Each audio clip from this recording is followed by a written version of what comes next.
Another question about free will, Dr. Craig. Is free will possible if God knows all our thoughts and actions beforehand? I think it certainly is. Some people have adopted a viewpoint called theological fatalism, which says that if God foreknows what you're going to do, then you are fated to do it, and therefore everything happens necessarily. This, however, I think commits an elementary logical fallacy. It reasons as follows. Necessarily, if God foreknows that I will do X, then I will do X. Premise 2, God foreknows that I will do X.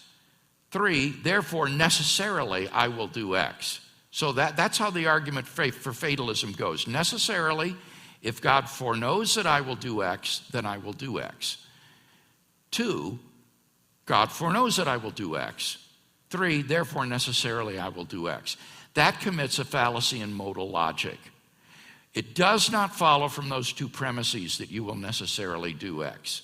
All that follows from the two premises is that you will do X, but not that you will necessarily do it. You could refrain. And if you were to refrain, then God's foreknowledge would have been different. So, by acting one way or the other, I have the ability to act in such a way that God's foreknowledge would have been different than it is in fact. And that's sufficient for freedom. There's nothing about God's merely knowing about something in advance that takes away my freedom to do otherwise. Okay, I'll have to go home and think about that for a minute. John?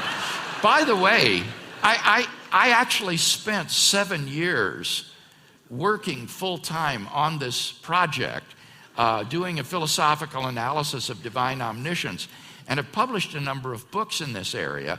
So if anyone is interested, take a look at my little book called The Only Wise God. And this is a discussion of divine foreknowledge and human freedom. And lest anybody here tonight think this is something that only harebrained philosophers are interested in, have you never heard of open theism? Open theism is a movement within evangelical theology which thinks that God's knowing about the future is incompatible with human freedom. And so in the name of human freedom, it denies divine foreknowledge, despite the fact that the Bible teaches it. So these people think that God does not know the future free acts of people, that he gambles on the future, that he often makes mistakes and goes wrong, and that he has to revise his plans because he didn't see what was coming.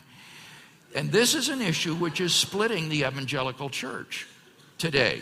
So this is hugely significant theologically, and therefore not just a matter of some philosophical speculation. This has real practical consequences in the church and in your view of divine providence and God's infallibility.